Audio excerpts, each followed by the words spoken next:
You're listening to the We Are Libertarians podcast network. Find all of our shows at wearelibertarians.com.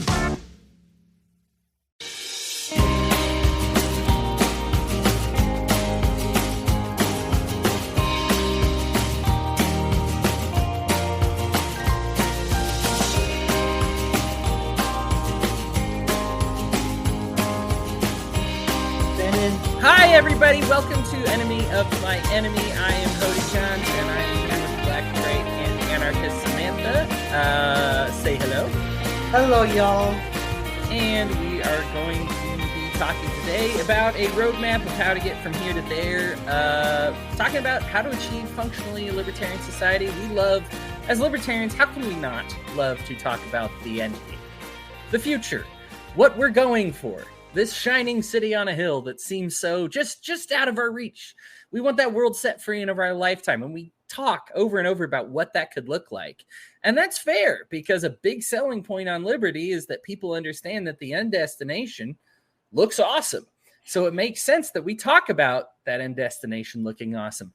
But what we tend to lack is a lot of those baby steps along the way. You'll see libertarians right now arguing about if this government measure makes things better or worse for libertarians in the long run. There's sometimes we see, something like, gay marriage recognition, and we say, well, this is probably a step in the right direction, or, something that we see like, hey, or a foreign intervention is complicated. We say, well, maybe we're stepping in to do something right, but does it actually end up doing something more wrong? These types of issues are something that we need to talk a lot about, to say, you know what, I see the mountain, I see that city on a hill, I'm having trouble finding the path that gets up to it. So I brought Samantha on today. She has a passion of talking about that. And Samantha, I appreciate having you on. Get us started. Where do we start? Well, I suggest we start with Samuel Konkin III and his class analysis. Marxists aren't the only people with class analysis. In fact, classical liberal class analysis predates Marxism. But people don't, when they think of class analysis, they don't think of libertarians.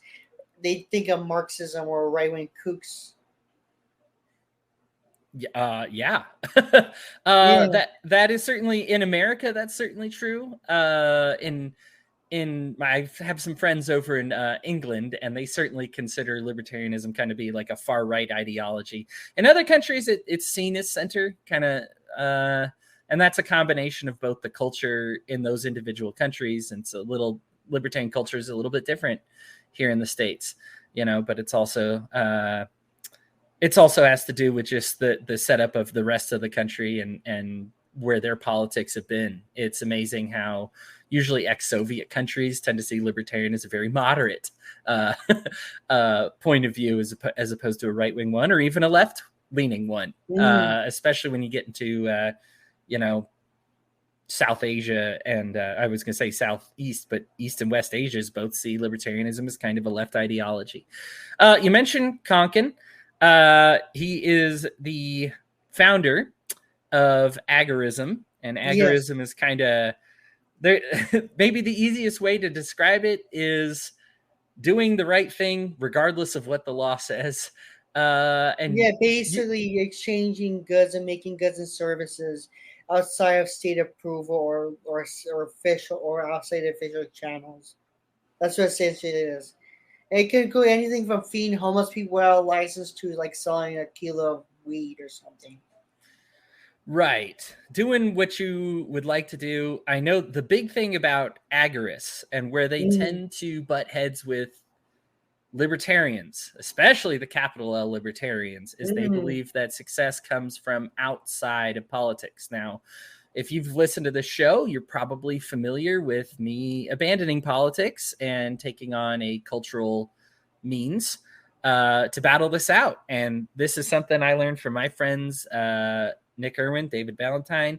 They got me started on agorism, and it's something that I strongly believe in, that you should do the right thing regardless of what the government says. And I've kind of given up believing, it took some time. It wasn't an overnight change, but kind of felt that government wasn't, libertarians using politics was not a recipe for long-term success. It's fundamentally contradictory. And I combine agorism with mutualism. So like I'm kind of a hybrid philosophy. And mutualism was started by Proudhon. He and his whole thing is about like the golden rule and like which is a good way to justify the NAP. And it's about like instead of like dominating each other or building hierarchies or states and stuff like that, we basically have reciprocal relationships as equals, and that's where his markets come in. And he influenced Marx, but he also influenced American individuals, anarchists, who then influence libertarians as a whole. It's certainly an evolutionary thing. Proudhon, I find to be one of the most despicable people that ever walked the earth. Yeah, but even he said that like he wishes a society so progressive that he would be hung as a reactionary or just beheaded or something. Well, so we're getting there. A society so progressive that they'd reject Proudhon. Well, I mean, most of Proudhon, I think, would probably be rejected nowadays. And I think mutualists would find, I did a debate about mutualism versus capitalism with somebody since I am a capitalist. And I find that I have some, my issues with Proudhon aren't reconcilable, but I accept that his ideology has evolved, right, into a point where mutualism is kind of in a different state. I haven't seen a mutualist that advocates for things that Proudhon did, like replacing all entertainment with alcohol. Usually the first chapter of every Proudhon book is how you have to execute all religious people first, and then we can get started having a libertarian society. And it's like, come on, buddy, you look at a little... it's kind of like he kind of had the state without the state kind of suggestion. But I don't want to harp on him too much because, like I said, his ideology has evolved. Mutualism can be the libertarian mutualists. So long as it's voluntary, hey, it's all good. Yeah. You know what I mean? I think for me, I see these different economic systems as something that compete and would do well to compete, make each other better. You know, Christy and Ron, hello. Thanks for joining us. So what is it when you are getting somebody started, when we talk about agorism, when we talk about Konkin, what do you think the first steps are to somebody who has been using, say, the Libertarian Party or the Republicans or the Democrats to try to advance liberty? Yeah. What's the first thing you would tell them about how to, like, why they should get off of the train that they're on and maybe try something different? We'll just point out how much money the Libertarian Party has wasted. Like I used to be in the Libertarian Party, and I saw how first it was rigged against popular candidates like Vermin Supreme, with someone who doesn't know anything, nobody ever known, like Joe Jorgensen. And I've seen how they wasted money on like frivolous stuff like hotel rooms, and on top of the fact that like the whole party itself, how we engage in agorism and direct action and other taxes like libertarian municipalism, we would have had way more success nowadays and way more promise than if the Libertarian Party exists. We're better off fundamentally without the LP as a movement. Yeah, the goalpost will move if the Libertarians ever get close. And we've seen this before. They were like, oh, Gary Johnson, we need you to poll at 13% or whatever it was nationally, before we'll give you a thing on the debate stage. And then he achieved it. And they said, did we say 13? We meant 18% or we meant 20%, right? And so as long as somebody else controls the rules, it's okay. Sports fans out there, this is my analogy. It's like saying you want to play the game of football and you can play and they'll give you fair ground, but they're going to start off up 49-0. And you're like, and then they'll laugh at you when you can't win. Oh, Libertarians can't win. And it's like, you just gave yourself a 49-0 lead. Why am I playing this sport? I understand you may feel that you're good at it, right? Like politics, and there are libertarians who, despite all the adversity, managed to get elected locally, or by state.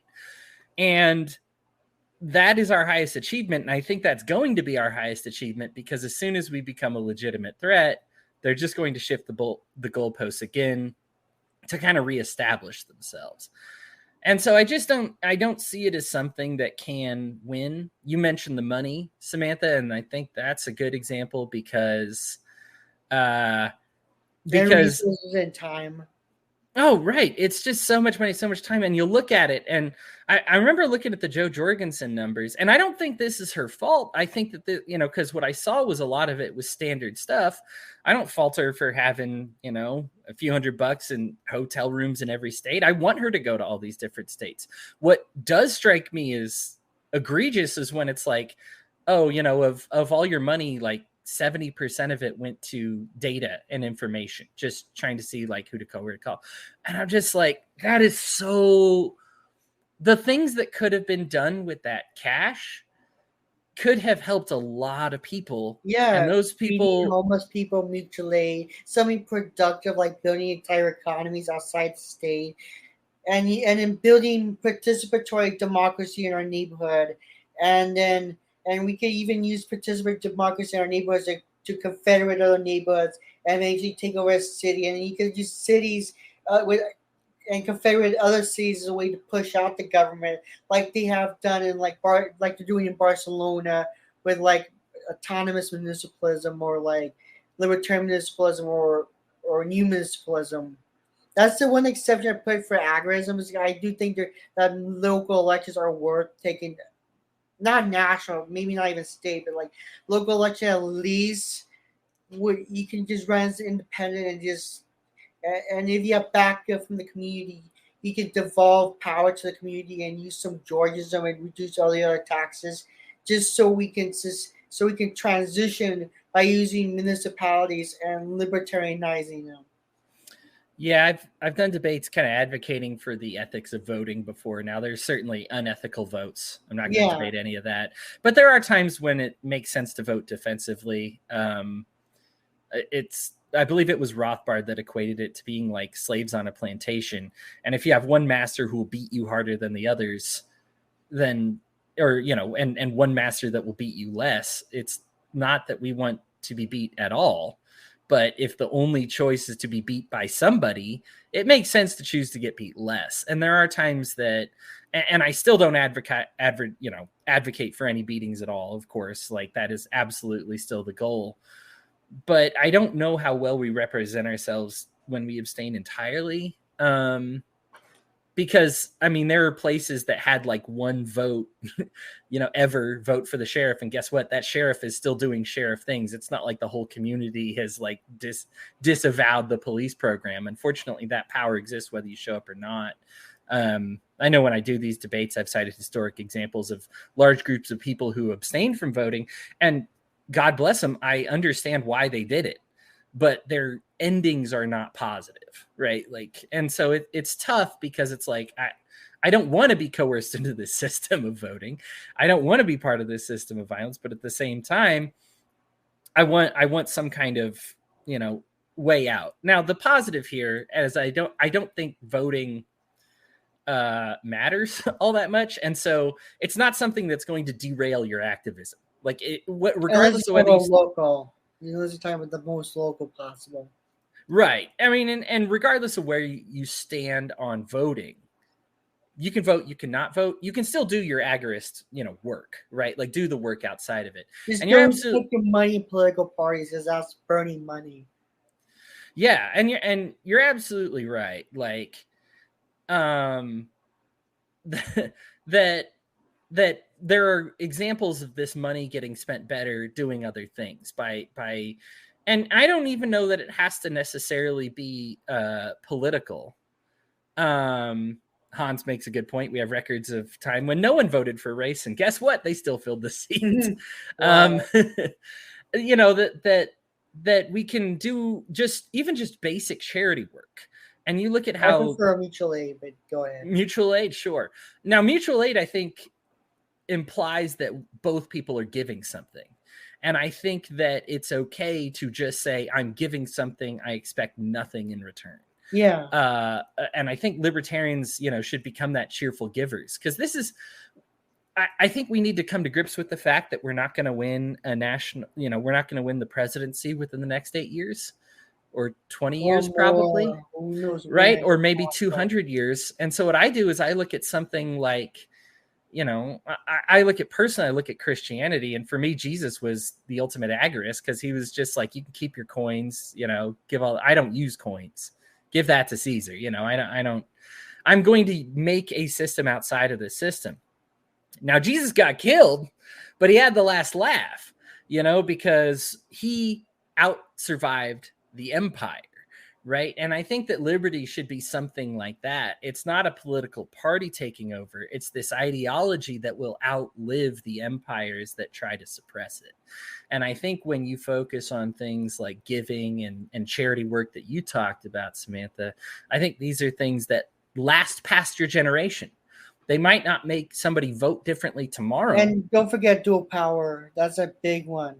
The what? Like dual power. When you build counter institutions to that rival our current status capitalist institution, and so it's a competition. So to the point where when the state starts collapsing, then our organizations or institutions are going to take its place to avoid power vacuums.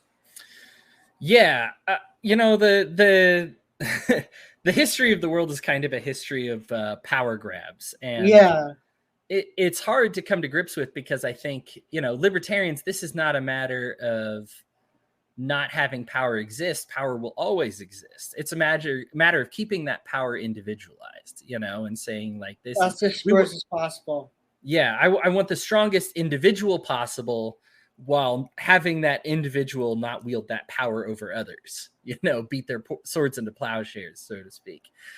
And okay, so I think we still kind of need to hash out, if we say, all right, so let's say I vote, don't vote locally, like you said, whatever it matters. What are some things that I can do just as an individual that help kind of carry the torch, because we don't have a big, if we decide to leave both the Libertarian Party and the main two parties, if I decide to leave those two behind, I'm kind of operating at a very small base here, right? So what do I do with this small base to kind of get on this road to liberty? Basically, we have to be entrepreneurs, and we also would have to connect with workers, and that goes with agorist class here, because Kant can distinguish between entrepreneurs and state capitalists, and the state capitalists needs the state to sustain itself, like capitalists, in my usage, not necessarily other libertarian usage, requires state intervention, and the state and capitalists and red marketeers have more to lose than to gain, and we need to focus on people who have more to win, a world to win, and nothing but change to lose. We have to, and we also have to get with co-ops and ESOPs and other cooperative businesses. And there's 1 in 7 billion people, 1 in 7 billion of the world population are into some worker co-ops. We could intervene with black markets and chase out red markets. We could do all sorts of stuff, but lighting money on fire while producing nothing isn't going to do anything. All right, a lot to break down there. Why don't you explain to everybody the difference between a black, gray, and red market? A black markets are illegal like the red, but the difference is the difference between black market is gambling, with coins, illegally gambling, in Texas, gambling is legal. Red markets are paying someone to kill someone. That's the difference. Cartel stuff versus peaceful voluntary exchanges outside the legality or outside the main economic system. How do we keep a black market from becoming a red market? Because we've seen that before when we had the Silk Roads, the whole thing that the whole thing that Ross Ulbricht is in prison for is for ending up hiring somebody to kill somebody, and I mean that person the whole thing was a sting. He never actually ended up doing it, but obviously that's kind of, even he found himself creating a black market and then getting kind of sucked into the red market area. So how would you prevent one from becoming the other? Honestly, I wish I know. Anyway, you have any ideas, Hodey, or any comments? For me, culture is everything. Yeah, it is definitely about culture. If you need a people who reject murder, right? Who are like, as soon as I see peace, if government's not going to do it, the culture has to. So as soon as we see somebody with those red market inklings, we kind of go, hey, no. We're not doing any of that around here. And if you do, you're not going to be part of this. There's a reason why gangsters rarely do drive-by shootings anymore, because it's bad for business, and like murders are bad for business. Yeah, there's also an incentive to avoid that, and we could also compete with like red market agents for like drugs, for example. I'm not saying we should sell drugs. I'm just saying hypothetically, and we could take the demand from them. If they attack us, then we can defend ourselves, but never instigate the offense. Right. Keeping defense defensive is tough. I mean, look at our own Department of Defense, right? Yeah, it's pretty much the Department of Offense, if we're being honest at this point. But like, that's where like the NAP comes in. Right, where the NAP comes in. And again, the NAP isn't something that I think government can enforce, and there's certainly gray areas within it. I think for me, the culture needs to be one where we kind of try to stay away from the gray as much as possible. I think as libertarians, we like to identify when you technically broke the rules. But for me, if you're like flirting with breaking the rules, that's kind of not the point of liberty, right? You should be trying to you should be pro peace, not wondering how much violence you can do before you violated the NAP, right? Like, pro peace means you probably won't be anywhere close to that gray area of it. And again, that's something that I think only culture can fix. You bring up a great point that it is bad for business to kill people. One of the biggest criticisms of this, libertarian society is, and unfortunately we've had anarchists talk about this, but like hiring mercenaries at McDonald's, right? You pay $1 and you go to sponsor somebody who performs abortions. And unfortunately, that's a real example that we've had within the last few years of liberty, somebody kind of talking about that. And it's like, would that be popular enough? Do you believe that McDonald's would say, we think it's good for business, let's go ahead and hire some mercenaries? Now, I think that McDonald's does plenty of bad things, but usually they do so off the record. And that's because it's so unpopular, right? Like, they're not going to tell you the bad stuff because people generally recognize the bad stuff. I don't think they're going to put McMercenaries on the value meal anytime soon, right? Yeah, and I also like to mention there is a Rothbard essay he wrote in the 60s called Confiscation of the Homestead Principle, and where he argues to like basically seize government properties, and he kind of basically was afraid of his own shadow in a way, because he was like, don't confiscate companies who get less than 50% government revenue in terms of like their own revenue, but yet unless they're selling napalm. And I'm thinking to myself, wait, if they receive government privileges, shouldn't by definition they should be seized anyways, even if it's a little bit amount of that privilege, and give it to the workers or the taxpayer? Like, and that's where like the IWW comes in. I think the advantage that left libertarians have, like mutualists, for example, is that we can actually get working class people. We actually can help. We can actually get tenants on our side. There's so many people we get attracted, like right libertarians are alienated, especially with the whole paleo libertarian nonsense, which all it does is cause people to think we're just a bunch of pot smoking Republicans who just are selfish. Yeah, the Republicans and Democrats are kind of in I think that the nice part about agorism is you're not worried about the other team's strategy. You develop your own. Yeah, right? But like at some point you gotta seize the government property to fix homelessness. And that's when you have to have a big enough economy to support that. All right, so steps to seizing the economy. How do we let's back up from there. You talked about joining a co-op. What are some good co-ops in the United States to join? Like, if somebody lives here, where's a good place we can go to say, I want to work for a worker co-op, I want to try something else? Oh, you can just look it online. I'm kind of, there's like co-ops all over the world.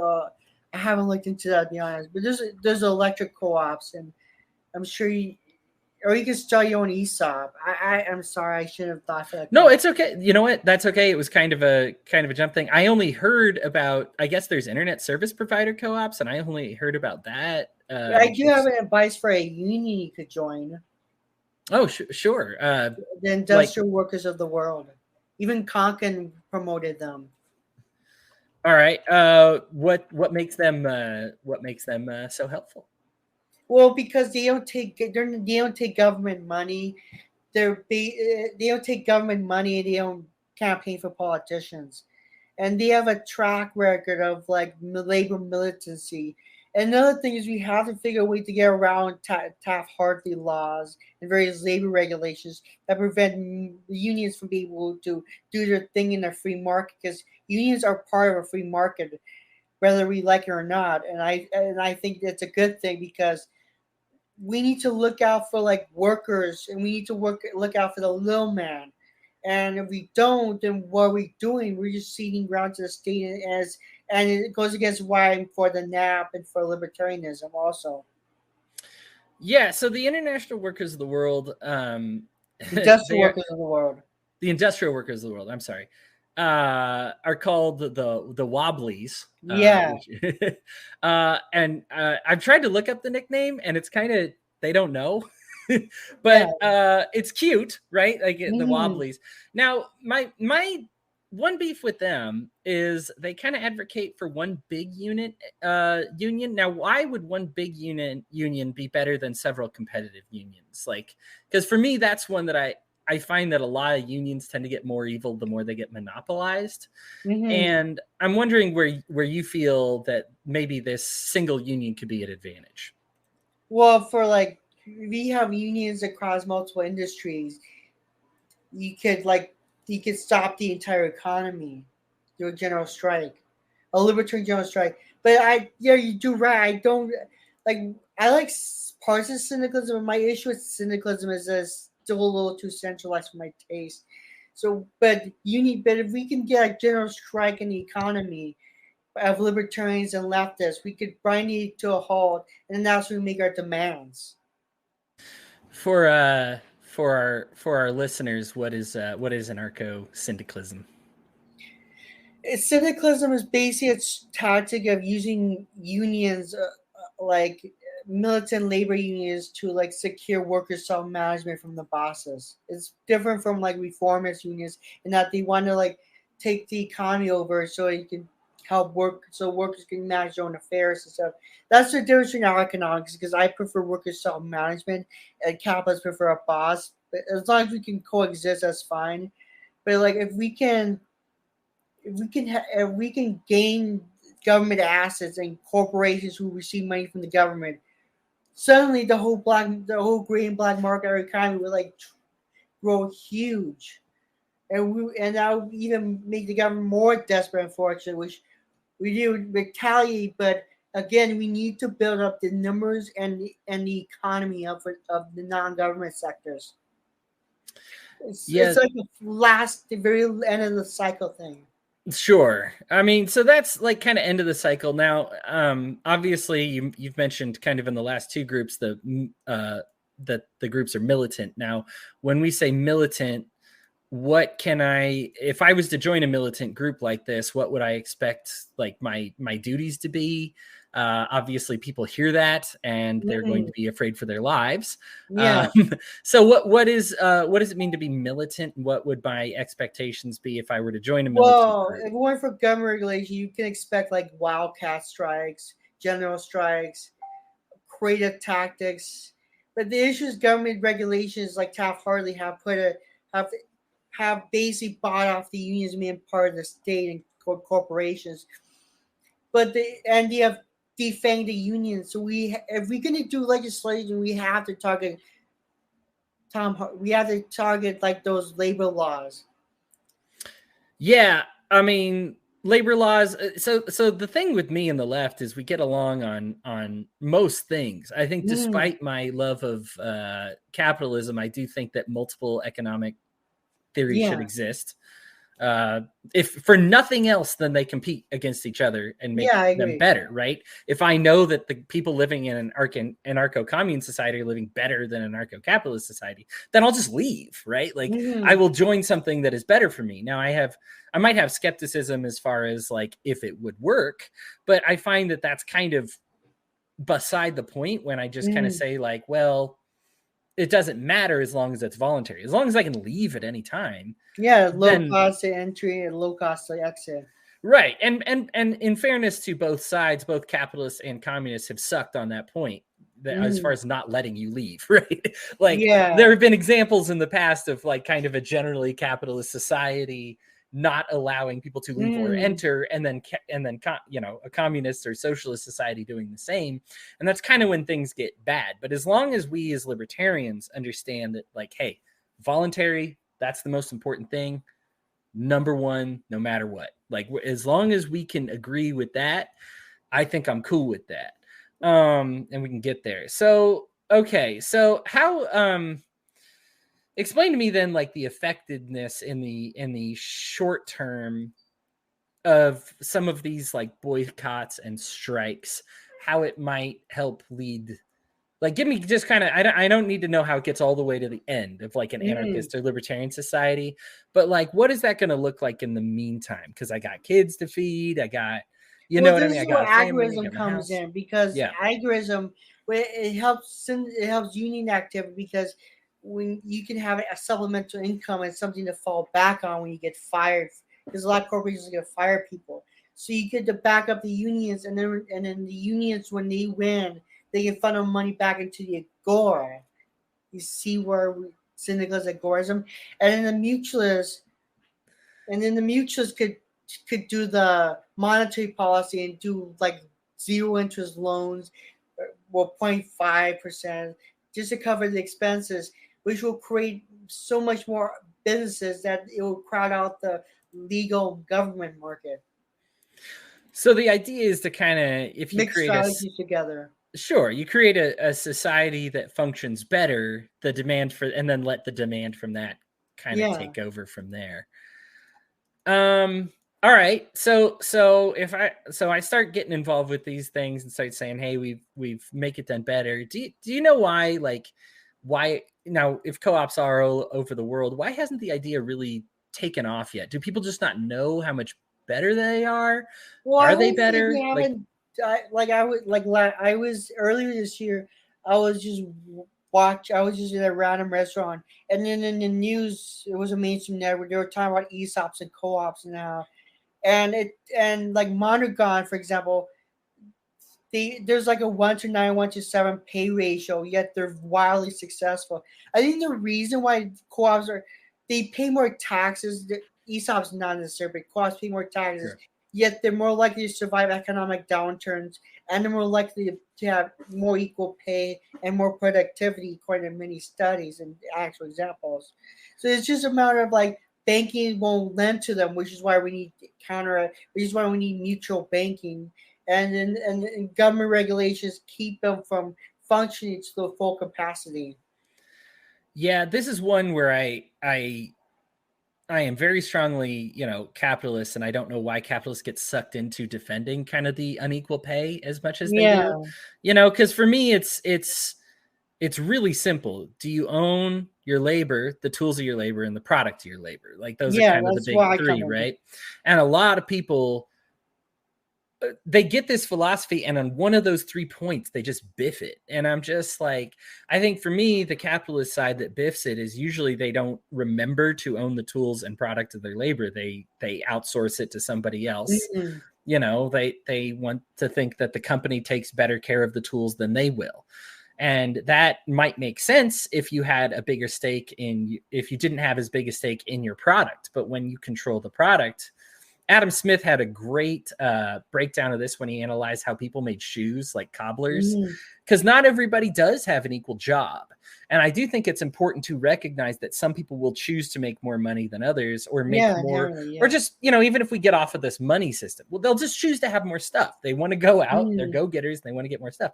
I don't want to stop any of that. But I just want to make sure you're not getting somebody else's stuff, Yeah, but where I come in is there's a difference between capitalists and entrepreneurs. You're not necessarily the same thing. I think politics say negative thing about co-ops.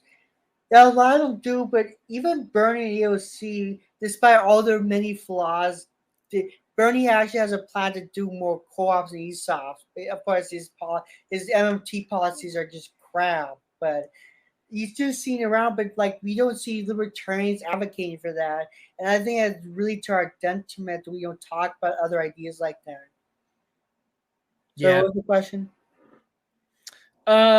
Just like, well, I mean, I think we've wandered away, but that's okay. I think it was just, why don't people know more about it, or why aren't more people participating in it? But I think we've kind of fleshed it out. And again, it has so much of the world's population working for co-ops and ESOPs, just federations of them all over the world.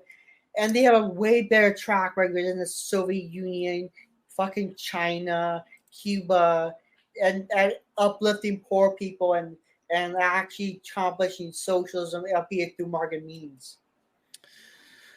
Yeah, I think that's kind of the key to getting better, is to offer this competing thing. And honestly, I think the thing is it kind of takes some willingness to lose. That's what we need to get out there. Start gray and black market, even white market co-ops, just to push the idea and get people to be aware of that. But we also need like mutual aid banks. We need to start deregulated credit unions so they can support those operations. How does one go about pushing for deregulation? Like, especially if it's not going to be through the ballot box? And then we're just going to have to use crypto, do a cryptocurrency, and just ignore it. Yeah, that's the Agra's way. Yeah, there's. And you can also do it through municipalities. Yeah, there's so much fear that comes with and I think currency is a good example that we don't. Rothbard talked about this, how you won't know. It's hard to say what something will look like with the government out of it when the government's so in it. But it's not crazy to say that it's probably going to be better. The example he used was like shoes. And he said well, if the government made shoes, they'd give you crappy shoes. They'd only give you one set. You'd have to reapply for new shoes 8 years. They wouldn't fit. They wouldn't be right. But then if you said, well, I don't want the government in control of shoes anymore, they fill you with all this worry. Would there even be any shoes? Would everybody manage to get shoes? Now, of course, because we live in, and obviously shoes are still under regulation, but because we live in a world where shoes are more free than completely government controlled, we know that that's ridiculous. That markets not only predate capitalism by thousands of years. Even before what we call civilization developed, we had intercontinental markets. So it's not a new thing. It's not about government regulating the economy, or whether or not we have regulations. Right? It's about who regulates the economy. Does the state and its capitalist cronies regulate the economy, or does the people and the workers and the consumers regulate the economy?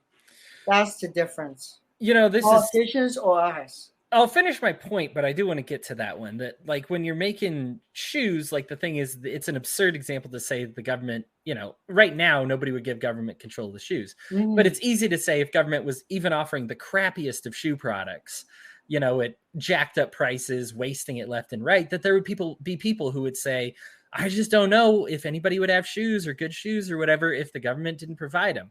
Now, obviously, they're wrong because we live in this world that we currently do. But imagine that for things that we don't. You brought up crypto. Money is another example. We just said, well, if the government wasn't doing it, it'd probably be done like crap. No, it would probably be a lot better. Right? Yeah. If people are accountable to this. And I'm not saying crypto is perfect or, It's not. I mean, my ideal monetary policy is just having money backed up by the economic output of an area. Yeah. So do you avoid inflation and deflation? And I got the idea from weirdly enough, Marx, that you back up the currency by output. Right. I mean, yeah, ideally that's supposed to be, fiat, currency. It's funny. We kind of have gone between like gold standard and like fiat. And it's like, well, shouldn't it be backed up by something? Like probably just a product, right? Like there should be a product or service that is backed up by those dollars. Ideally, that's what should happen. But we're gonna have to let the market decide. Right. And I think that's kind of what the market would want. I mean, the thing is markets could affect their currency if we allow them to. We tend to think of it's an unfortunate situation when you research economics that we've tangled finances so much in economics because they really aren't all that related. Finances are a product of economics that we've kind of created. I'm not saying that dollars need to be deleted, but I do think that there is a point where it's like we can say that currency is not serving the role that we wanted it to, that like in theory, and that only happens because even though the market would want it to serve a different purpose, government controls that currency. And unfortunately, we think of so much of economics through the lens of a currency, whereas as you mentioned, economics has existed before everything.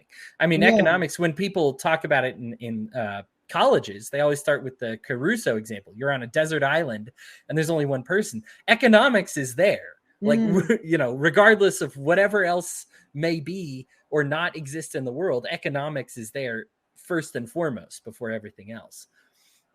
So you did mention like who controls or who gets to regulate. Is it the government or the people?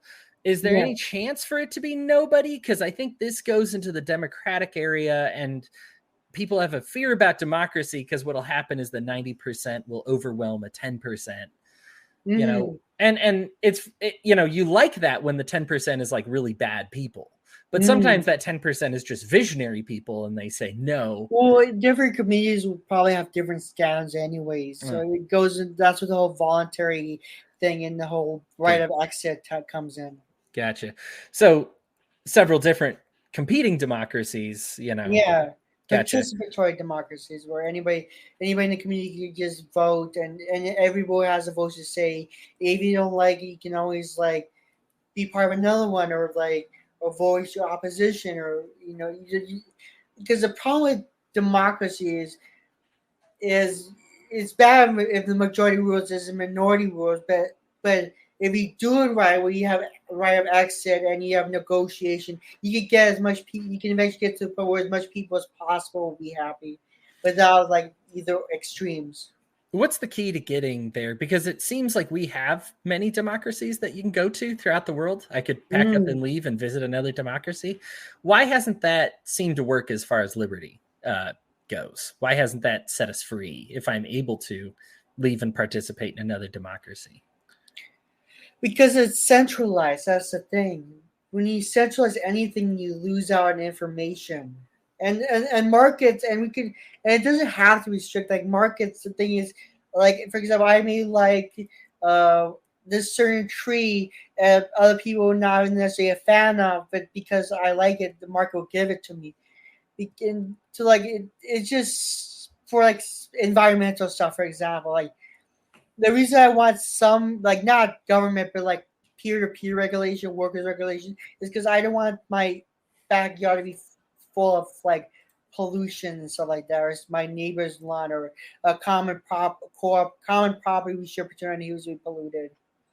Like commons work if there's rules there everybody's accountable to.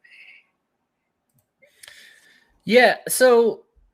We're in the home stretch here, and I want to make sure we cover anything that I didn't lead to you with a question here. So, what's some other stuff about getting to a libertarian society that I didn't cover that you'd want our audience to know? Municipalism. And what is that? It's an idea that Butchin came up with that's been further along by like various other people calling municipalism. It's based on the observation there's a tension between municipalities and centralized states, and it's because Butcher pointed out like protest doesn't work, and neither would just getting a gun and shooting people.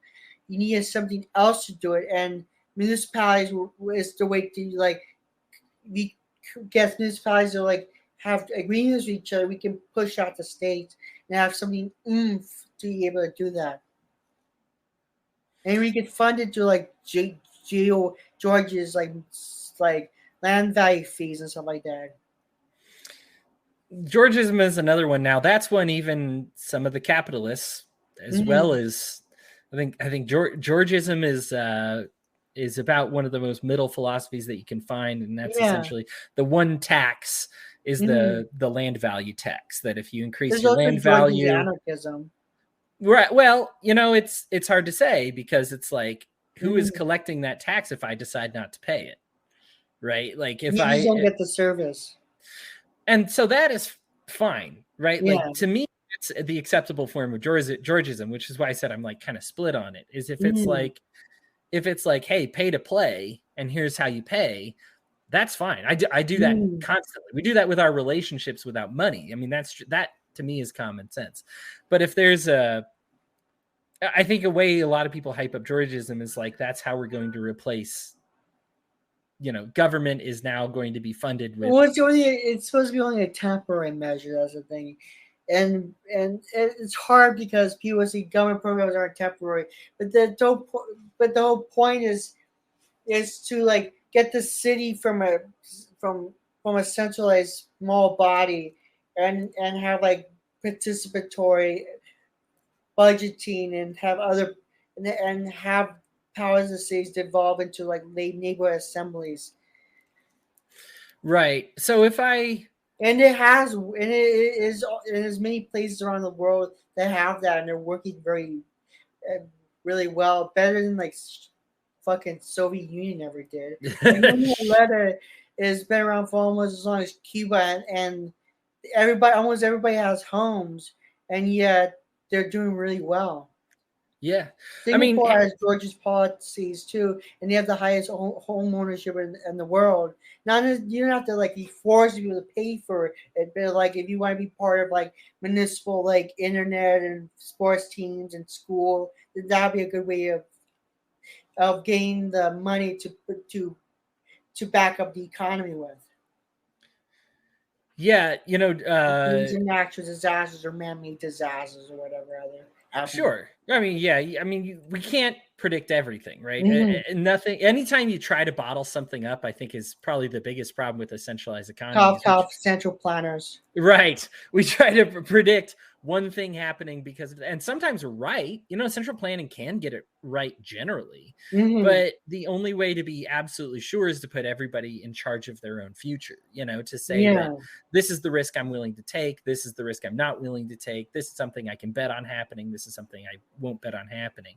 It's similar to, kind of insurance in that way, and saying, do I want to pocket this cash? Because I can do awesome stuff with this cash and right also now. You gotta understand, like, consumers are also the ones regulating the economy too.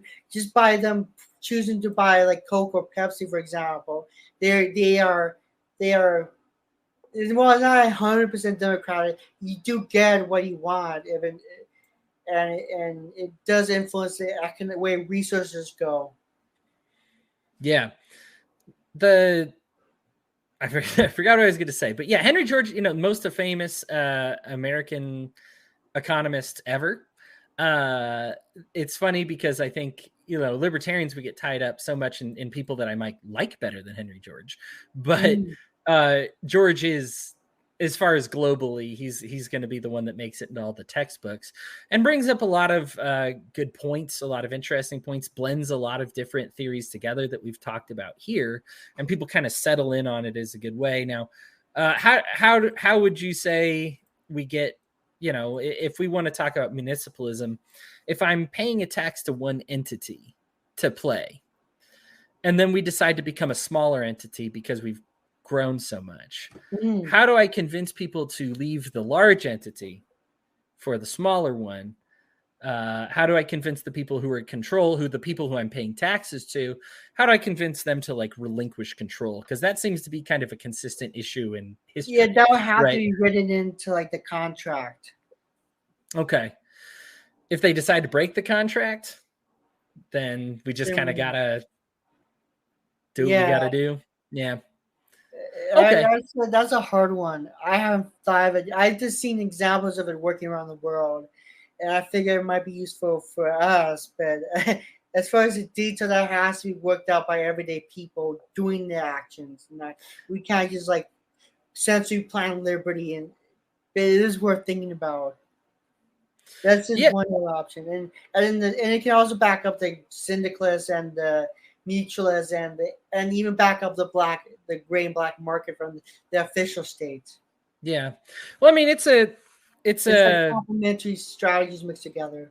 Yeah, I once was reading some Friedman, and he was talking. This was actually David Friedman. I'm sorry. There's two very famous libertarian Friedman. So this is the Dave Friedman, and in his Machine of Freedom, and I liked what he had to say because he was able to give a vision of what might happen in a libertarian society. But the most accurate thing is to say that there's probably a billion things that'll happen in the libertarian society. Yeah, everybody wants one answer. Best thing about it, yeah. Everybody wants one answer, and there's probably 1,000 answers. I just keep some of it right here. Right. So it's just not something that we can be able to say like that's what's going to happen consistently. So and in a good way, right? Like we can paint one vision, and here's the great part about it is, as a libertarian, if I paint a vision that looks better than the status quo, there could still be better versions of that vision. There won't be worse. We know at least the market wants one vision, but there may be other visions that are better, and so like your vision versus my vision. Right, because everybody has different wants, likes, needs, like I think the thing is when you're dealing with individualism, people they tend to compare it to government directly. And it's really apples to oranges because government's providing usually one monopolistic service in one way. And so when somebody says like, well, how will the police look in a libertarian society? All I can tell you is it's going to look different in a million different ways. If I have a community, I do not want cops in there. No. Exactly. Some people are going to want the defense. Some people won't. Some people are going to want to make sure that they and their neighbors are on the same page when it comes to defense. Others won't. And some people are going to choose what they want to pay for that service. Yeah. And so it's going to look a billion different ways. And the thing is because there are billions of people, we want it to look billions of different ways so that everybody can kind of customize it to what they're feeling. And I think that's kind of an important thing to understand when we engage in this. Is we're talking a lot about the future right now, but it's important to understand the process. Is you're not just markets are a process, not an end goal. Anarchism is a process, not an end goal. Right. It is this journey where we say, I am not trying to provide you're not going to go out tomorrow and provide a competition for all of healthcare. You may be able to provide a better way for people to heal from a broken arm, in one way. And, you don't have to say, well, how's this look in the entire system? You don't have to answer that today or tomorrow. You can just do what is right today. A lot of people, you are probably participating in at least some form of agorism, whether you've embraced the entire philosophy or not. Yeah. There's a lot of people who say, I don't like the way government does this, so I'm doing it differently. Just ask homeschoolers or unschoolers and see the millions of different examples that come up by competing educational systems. Now, there is a unified Department of Education that'll give you a standardized curriculum. What does the alternative look like? There's not one answer. There's a million. And go ahead and feel free. In fact, feel empowered to go ahead and provide 1,000,001. Be that person who says, I think this is going to work better. Because that's really how it works. It isn't just, we want systems that compete with government schools, maybe in the classic sense that, hey, I think it's best to be in a classroom. I think it's best to learn this way, or a single curriculum or a single standardized test. Fine. But then there's going to be other people that say no, and all of those systems are going to be tolerated. We have a couple minutes left here before we got to split. I want you to have anything you want to say to close. Leave our audience with something, and then go ahead and tell them where to either find you or projects that you're supporting. I know we kind of mentioned some of them already, but talk about yourself a little bit. Take yourself at least like 5 minutes. Oh, okay. Yeah, you can follow me at twitter.com/LilGirlCressida, capital Lil, and then Girl Cressida, CRISSIDA. And follow me on YouTube because I'm planning on posting my first YouTube in over a year, within the week, if not month or something like that. and it's gonna be and you can find me on YouTube under Black and Gray Market Anarchist, or you can just go youtube.com/The Vegan Anarchist, because that's my old channel name, and you can find me there and subscribe. Okay, awesome.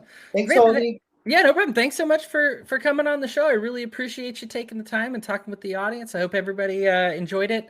After a lot of weeks of kind of no news happening, we had a lot of kind of smaller stories happen this last week. Specifically, I've been tuning into the Johnny Depp Amber Heard. It's not even a trial.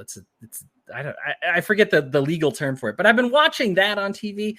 We'll probably be talking about that up this next week, everybody. So stay tuned. I think there's some, it sounds stupid, sounds like a waste of time. I think there's going to be some interesting things you will find out from that show. So stay tuned, stay with us. Brian and Lou, Brian is out having the trip of a lifetime because he is awesome and did great at work. And as much as I'd like to punish him, he will be gone for several weeks, but we're going to find you some other great guests. So thanks everybody for tuning in, and we will catch you all next time. Bye. Adios.